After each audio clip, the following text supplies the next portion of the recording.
What do you think is the most important thing for WuWa 2.0 to nail? They need to address that damn Tower of Adversity. They also need to start dropping more holograms, volume. I think that I've been saying this for forever. They don't drop enough fucking holograms. There's not enough holograms in that fight. They need to drop a hologram literally every single patch. I think that is going to be a huge like retention for the people who play Wuthering Waves to actually master the fucking combat and who want an actual challenge, right?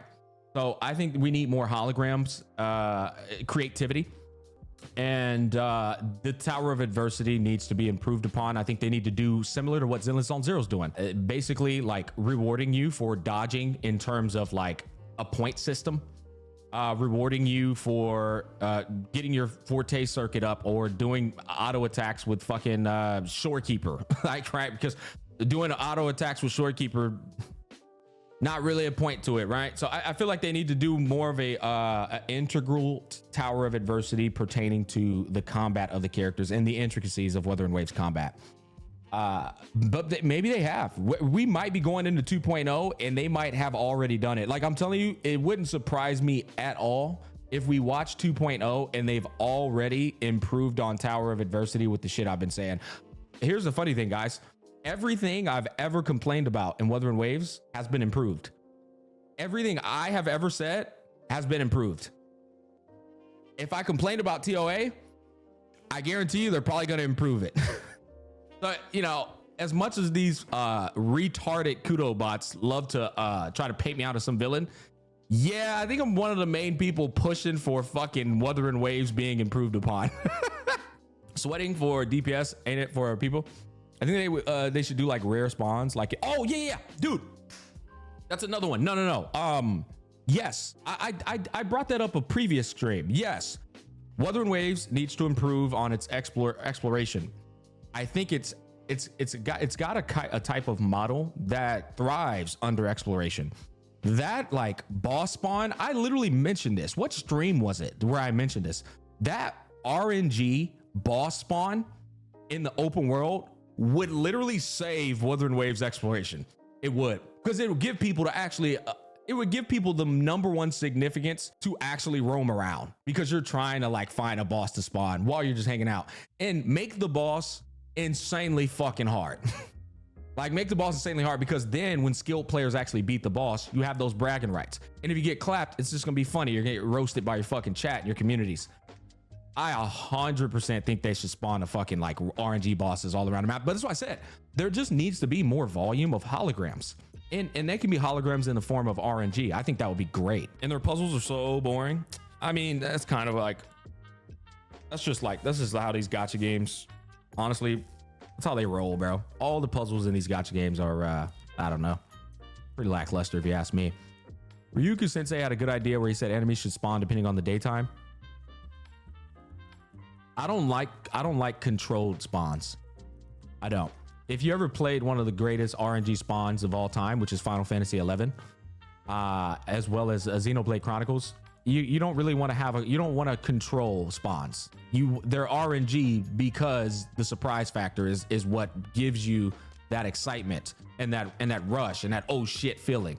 But when you know they're going to respawn, I don't know about that. They should do rare spawns once you hit 100% explored in the region, give you a reason to complete an area, then have an endless thing to do. Damn, I'll be honest, that sounds fucking annoying, but it would incentivize me to 100% clear. The thing is, you can't force people to 100% clear if they're not enjoying exploration. That's the only reason I would disagree with that. But I will admit, that actually does incentivize people to fucking to 100%. But everybody doesn't like 100%ing, you know what I mean? Maybe add a raid boss feature. Raid bosses in gacha games often at times are very, very tricky to master, because it's because of the pay to win variables, right? People are gonna bitch that some guy's E6 carrying the raid.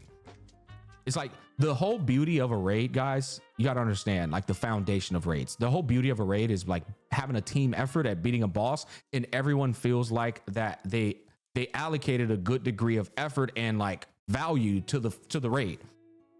The problem with raids and gacha games is if a motherfucker spent $1,000, he's allocating all the value, and the person who's like free to play or budget, he's gonna be like, damn, I don't feel like I actually even did anything. You know what I'm saying? It's why raids are really hard to master in gacha games. If you want to continue like building off of that idea, they can do a controlled raid format where the devs put a specific amount of investment going into the raid. Like we could continue on the idea.